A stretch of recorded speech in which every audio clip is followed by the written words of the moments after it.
बड़ी खबर की बात कर रहे हैं। हाथरस हादसे से जुड़ी बड़ी खबर है। पुलिस ने तेज की आरोपियों की तलाश। कई सहयोगी आयोजकों से पूछताछ कर रही है पुलिस। सिकंदराबाद थाने में एसपी ने पूरी रात कैंप किया। आयोजकों और सेवादारों की तलाश में पुलिस यहां पर जुटी हुई है। पुलिस की कई टीमें गठित की गई हैं। जल्द हो सकती है आयोजन समिति के फरार आरोपियों की गिरफ्तारी। तो बड़ी खबर यहां पर हम आपको बता रहे हैं, आरोपियों की गिरफ्तारी जल्द हो सकती है। सिकंदराबाद थाने में एसपी ने कैंप कर रखा है।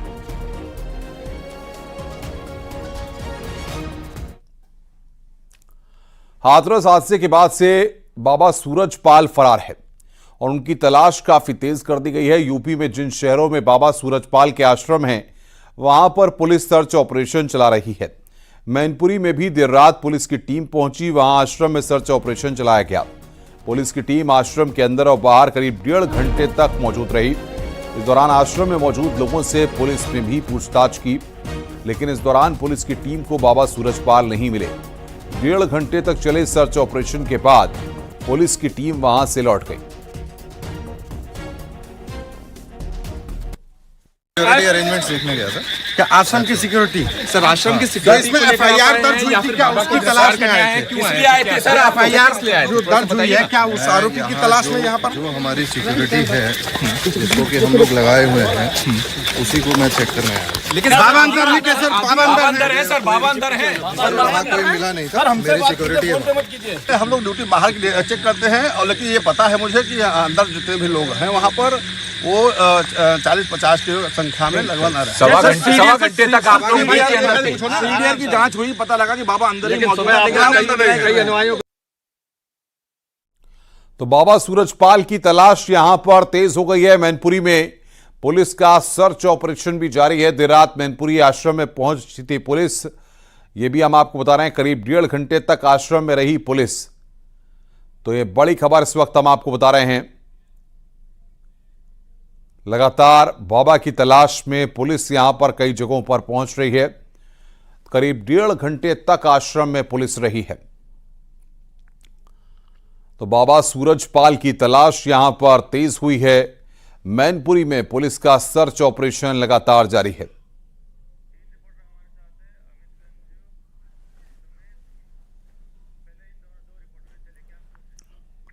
और सीधे रुख करेंगे ग्राउंड जीरो का। वहां से मौजूद है हमारे संवाददाता अमित गंजू, जो लगातार इस पूरी घटना पर ग्राउंड जीरो पर मौजूद रहकर पूरी घटना को कवर कर रहे हैं। सुमित शर्मा हाथरस में लगातार मौजूद हैं। अमित गंजू के पास सीधे चलते हैं। अमित, क्या अपडेट है? देर रात भी बाबा की तलाश में पुलिस की टीमें कई जगहों पर गई हैं। फिलहाल क्या अपडेट्स आपको मिल पा रहे हैं?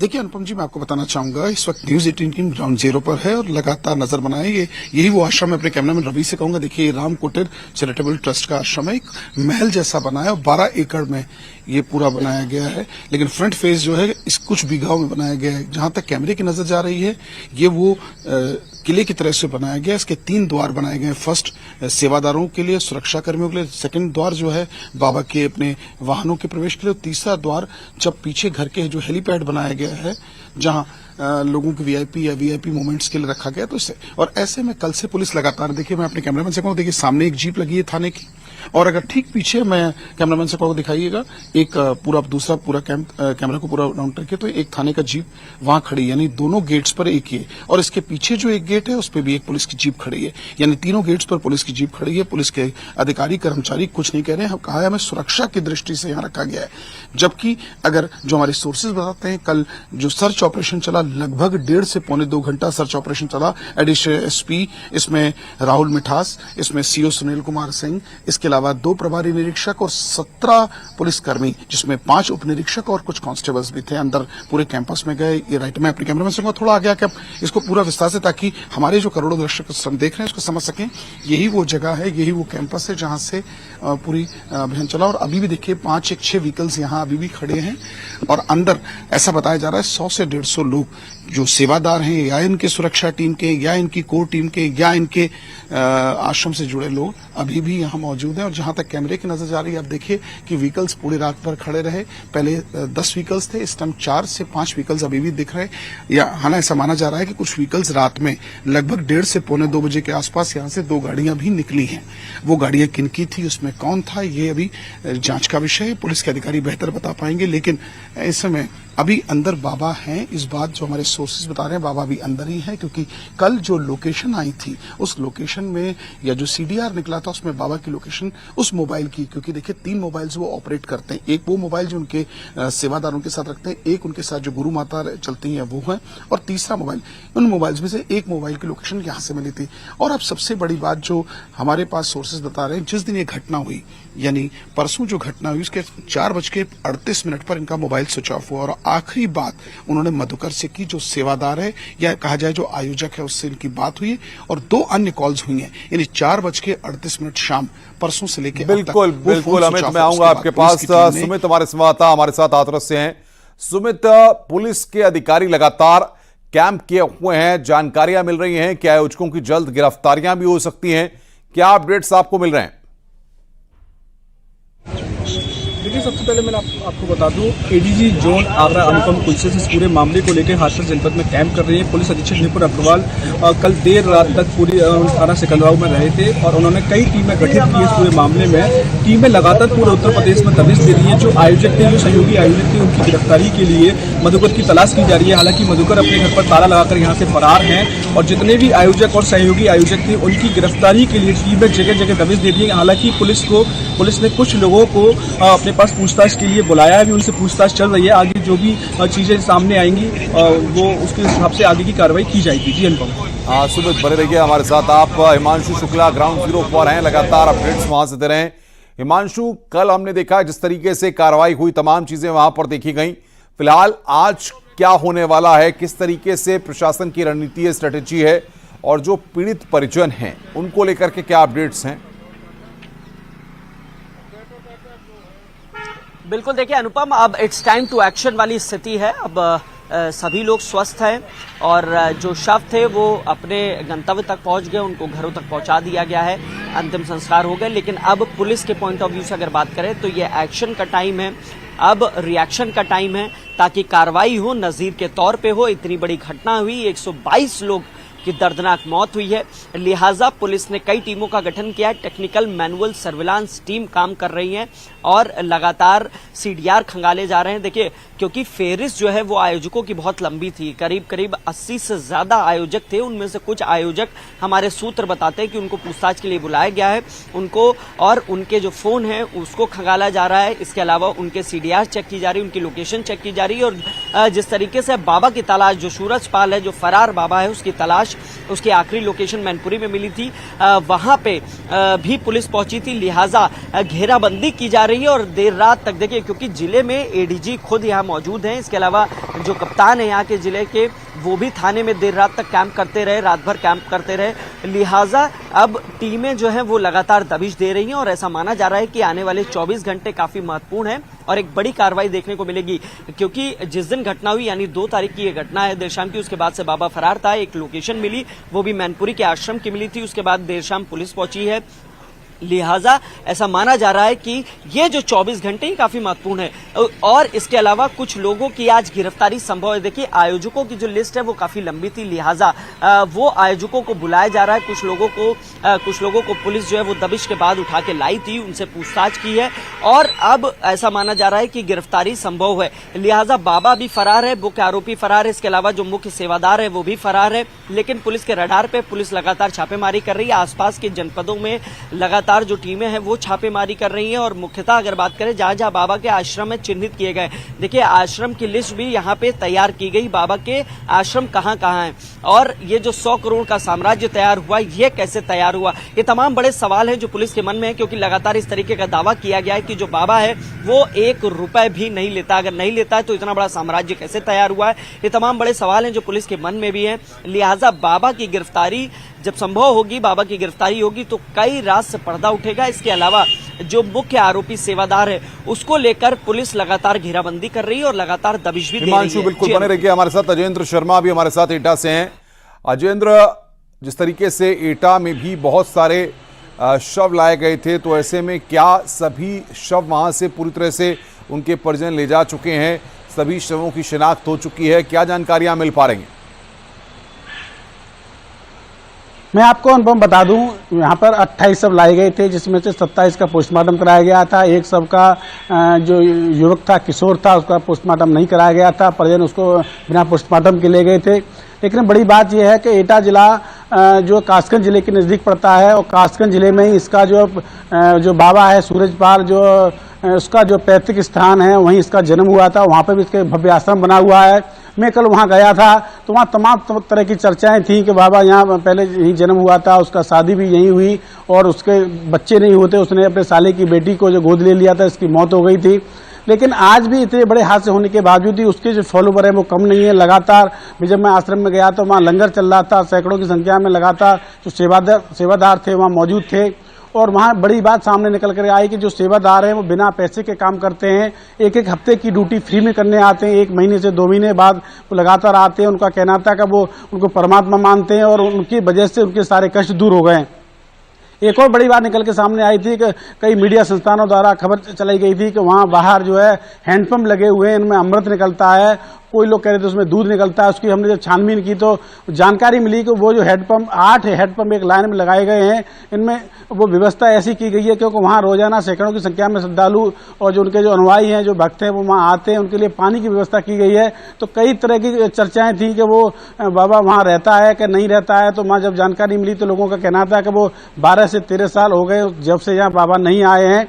लेकिन वहाँ उनके अनुयायी और उनके जो श्रद्धालु जो भक्त हैं वो लगातार वहाँ आते हैं। हमने एक और चीज देखने को मिली कि वहाँ जो एक उनका जो अलग से जो आशियाना जो बना हुआ है वो 12-13 साल से खुला नहीं है, लेकिन उसके बावजूद भी वहाँ उनका सेवादार दिनों रात 24 आवर्स जो ड्यूटी करते हैं। हमने उससे जानने की कोशिश की कि आखिर इसमें क्या चीज है, आपने कभी अंदर घुस के देखा? तो उन्होंने कहा हमने इसमें अंदर जाके कभी नहीं देखा है, हम हमेशा बाहर ही ड्यूटी करते हैं। जब भी बाबा यहाँ आते हैं, 1 साल 2 साल 5 साल 10 साल हम जब भी आएंगे तभी इसका ताला खुलेगा। तो कई सारी चर्चा है लोगों का। कई लोगों का आरोप था, जो उनके जो है ये भी आरोप लगा रहे थे कि जो ढोंगी बाबा हैं इस तरीके से जहाँ पहले पुलिस में भर्ती हुए थे। कई सी जानकारी वहाँ ऐसी मिली है जो हमने अपने मीडिया संस्थान को दी है। न्यूज 18 पे जो एक्सक्लूसिव तस्वीरें हमने दिखाई थी, कल भी हम वहाँ गए थे। लेकिन बड़ी बात यह है कि आखिर बाबा फरार चल रहा है। सरकार बाबा को ये तमाम जानकारियां लगातार हम दर्शकों तक पहुंचा भी रहे हैं। अमित गंजू आपका, सुमित आपका, जयेंद्र आपका और साथ ही साथ हिमांशु आपका बहुत बहुत शुक्रिया हमारे साथ जुड़ने के लिए और बातचीत करने के लिए। लगातार हम आपसे अपडेट लेते रहेंगे। आप वहां पर ग्राउंड जीरो पर नजर बनाए रखिए। इधर मध्य प्रदेश से भी इस मामले में बड़ी खबर आ रही है। बाबा की तलाश में वहां पर छापेमारी हुई है। ग्वालियर में भोले बाबा के आश्रम पहुंची है पुलिस। तिगरा थाना पुलिस ने आश्रम पहुंचकर तलाशी ली है। बड़ी खबर हम बता रहे हैं, आश्रम में ताला लगा है। मकान मालिक से जानकारी ली है। झंडा का पूरा गांव में किराए के मकान में बाबा का आश्रम है। बाबा के सेवक ने किराए पर ली थी प्रॉपर्टी। 2023 में ग्वालियर में बाबा का सत्संग हुआ था। ये बड़ी खबर यहां पर हम बता रहे हैं आपको। मध्य प्रदेश में भी बाबा की तलाश की जा रही है।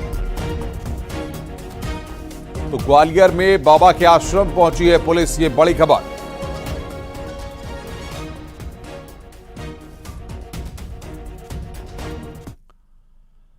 हाथरस की घटना को लेकर न्यायिक जांच आयोग का गठन किया गया है। राज्य सरकार ने मामले की जांच के लिए 3 सदस्यीय जांच टीम बनाई है। रिटायर्ड जस्टिस ब्रिजेश कुमार को जांच आयोग का अध्यक्ष बनाया गया है। जांच आयोग में रिटायर्ड आईएएस अफसर हेमंत राव और रिटायर्ड आईपीएस भावेश कुमार सिंह को भी शामिल किया गया है। आयोग 2 माह के अंदर राज्य सरकार को जांच रिपोर्ट देगा।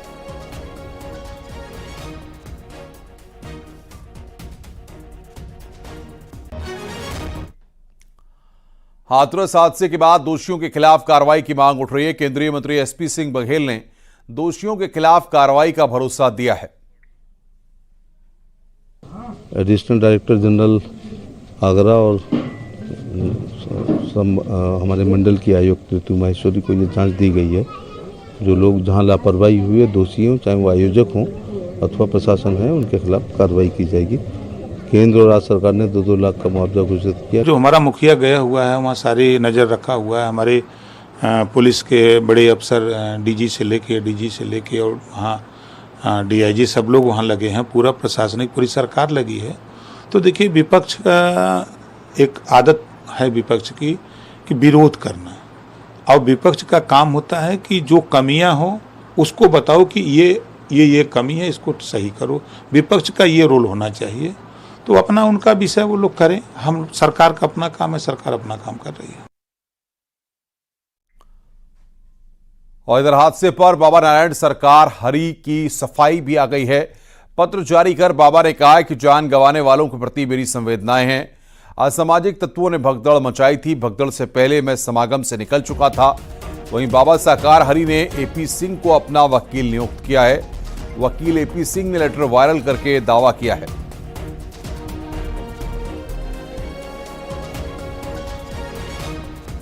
जब नारायण साकार हरि मंच से प्रवचन के बाद चले गए, उसके बाद एक साजिश के तहत षड्यंत्र जो भगदड़ मचाई गई है उसकी जांच हो रही है। अच्छी तरह जांच हो। हम उत्तर प्रदेश पुलिस की जांच, एसआईटी जांच, सरकार पर पूरा तरह से धन्यवाद करते हैं कि वो अच्छी तरह से जांच कर रहे हैं। ऑनरेबल हाई कोर्ट की निगरानी में, ऑनरेबल हाई कोर्ट के रिटायर्ड जस्टिस की निगरानी में जो जांच हो उसमें भी हमें बहुत भरोसा है।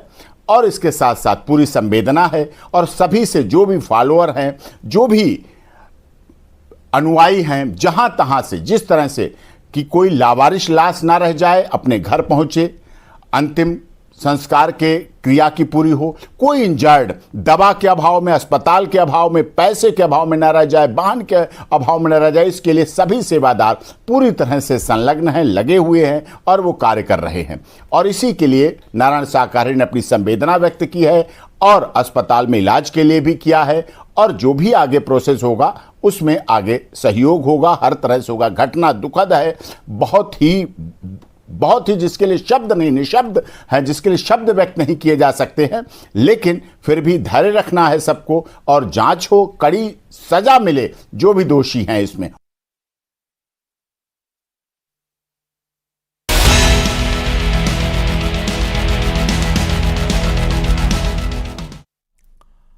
T20 वर्ल्ड कप जीतने के बाद टीम इंडिया दिल्ली पहुंच गई है। फैंस अपने चहेते हीरोज की एक झलक पाने के लिए मौजूद रहे।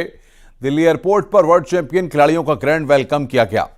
टीम इंडिया दिल्ली एयरपोर्ट से सीधे होटल पहुंची और इसके बाद पीएम आवास पहुंचेगी। यहां पर पीएम मोदी के साथ ब्रेकफास्ट करेगी और इसके बाद मुंबई रवाना होगी। यहां भी 2007 में पहला वर्ल्ड कप जीतने वाली धोनी की टीम के तर्ज पर शाम 5 बजे मुंबई एयरपोर्ट से वानखेड़े स्टेडियम तक ओपन बस में टीम की विक्ट्री परेड होगी। फिर सम्मान समारोह में कैश प्राइज दिया जाएगा। टीम इंडिया तूफान की वजह से बारबाडोस में 3 दिन फंसी रही थी। बीसीसीआई ने खिलाड़ियों को लाने के लिए स्पेशल विमान भेजा। इस प्लेन का नाम चैंपियंस 24 वर्ल्ड कप रखा गया है। और सीधे रुख करते हैं शंकर आनंद का। ग्राउंड जीरो पर शंकर जाहिर तौर पर भारतीय टीम विश्व कप को जीत करके वापस लौटी है। कितना जोश यहां पर तमाम जो लोग वहां पर पहुंचे हैं, फैंस पहुंचे हैं, उनका हाई है। और अब आगे क्या कार्यक्रम रहने वाला है?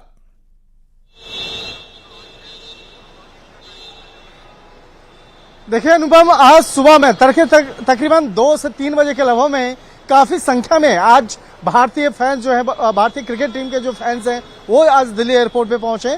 और सुबह में 2 से 3 बजे समझा जा सकता है काफी छोटे छोटे बच्चे, महिलाएं वो उनके साथ में पहुंची हुई थी और भारतीय क्रिकेट टीम का इस्तकबाल करने के लिए, उनका स्वागत करने के लिए पूरे जोश और उमंग के साथ में नजर आ रहे थे।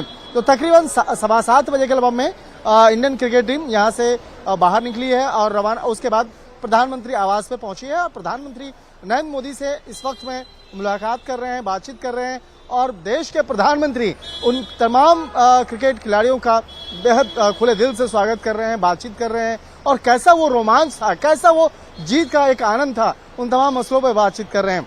और अगर बात करें उसके अगले भारतीय टीम के अगले पड़ाव की अगर बात करें तो तकरीबन 9 से 9:30 बजे फिर वापस इसी दिल्ली एयरपोर्ट पर क्रिकेट टीम पहुंचेगी और पहुंचने के बाद जिस तरह से अभी देख रहे हैं बस, इसी तरह के बस जो है यहाँ पे पहुंचेगी और यहाँ से फिर क्रिकेट टीम रवाना होगी मुंबई के लिए और मुंबई वहाँ पे तकरीबन शाम में 6 बजे पहुंचेगी और शाम में 6 बजे पहुंचने के बाद वहाँ पर उनका इस्तेमाल किया जाएगा।